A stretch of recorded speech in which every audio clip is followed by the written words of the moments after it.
This is a demonstration on how to take PQ notes. The first step of taking PQ notes is to look at your textbook and look at a section heading, because you're going to be using that heading to create the PQ. In this case, the heading is working life. So I'm going to think of a question that I could ask, that I could later look for the answer to about working life. And often if I'm stuck with a question, I'll think about the 5 W questions: who, what, when, where, why, and how.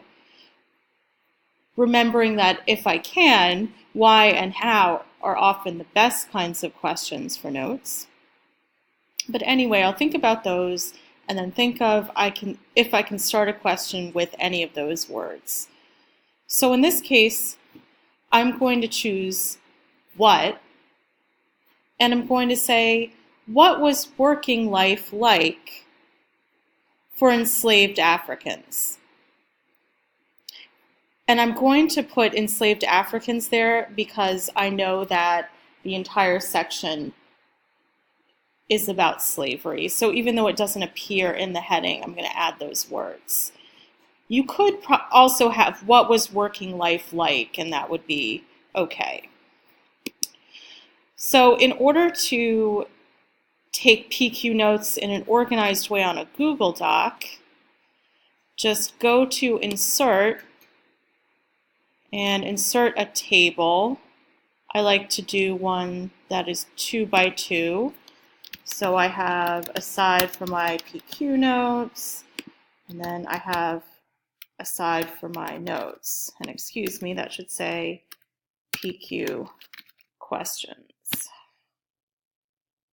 So my question for that first section was, what was working life like for enslaved Africans? So now I'm going to read the section and see if I find any answers. Work dominated the lives of enslaved people. Men, I don't know what happened there. Men, women, and children were forced to work whenever the slaveholders demanded. For most slaves, this meant every day of their lives from sunrise to sunset. Even sickness and poor weather rarely served as reasons to stop working.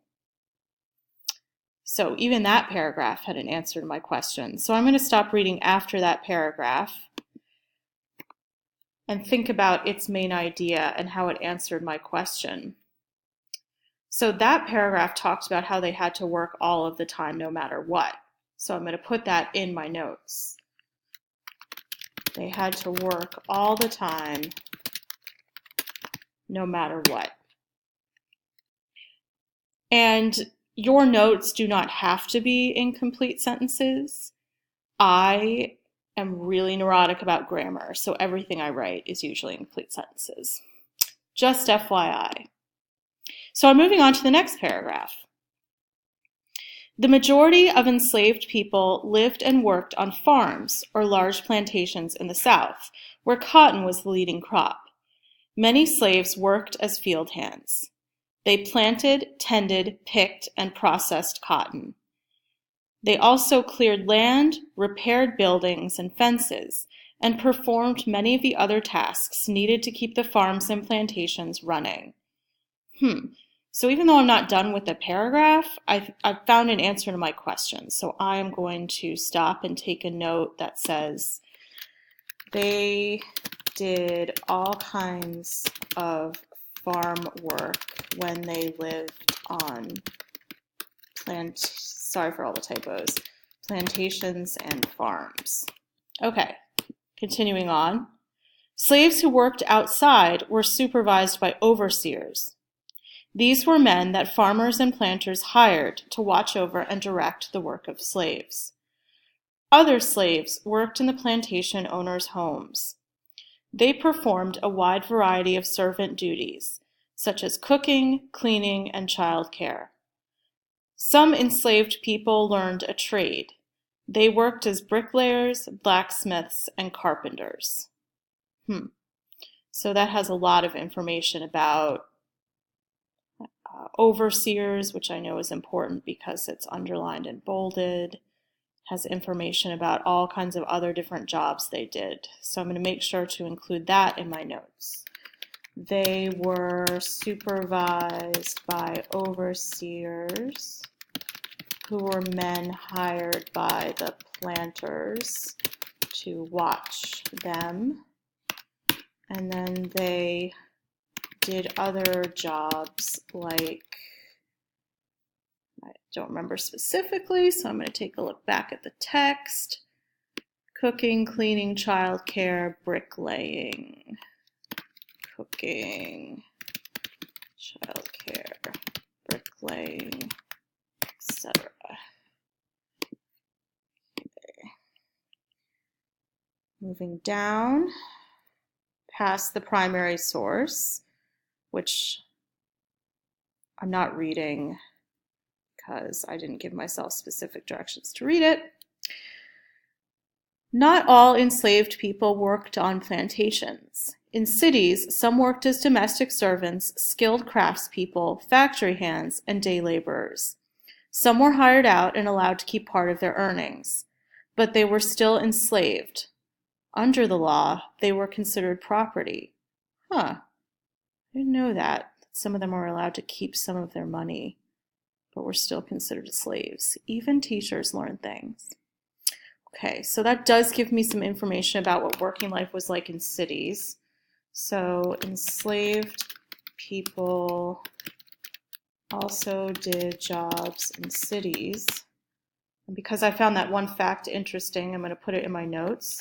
Some kept some wages, but were still enslaved.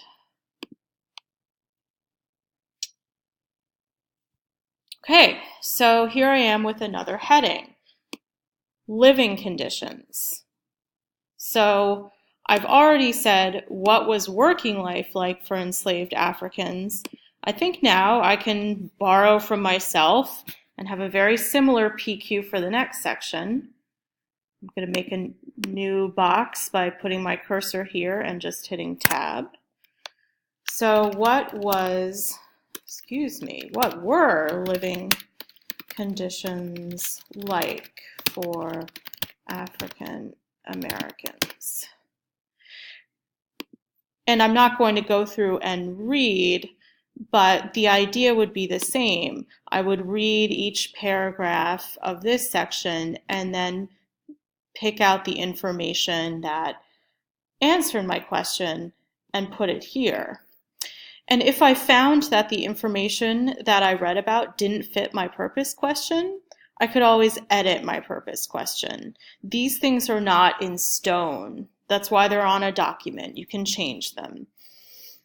Even I have found sometimes when coming up with purpose questions, I do the actual reading and I say to myself, oh, that's not exactly what it was about, because creating a purpose question is a little bit like making a prediction, and sometimes you might not have an accurate one, but you can still go back and change it to fit. So hopefully this demonstration has helped the viewer figure out how to take purpose questions using a section from a textbook.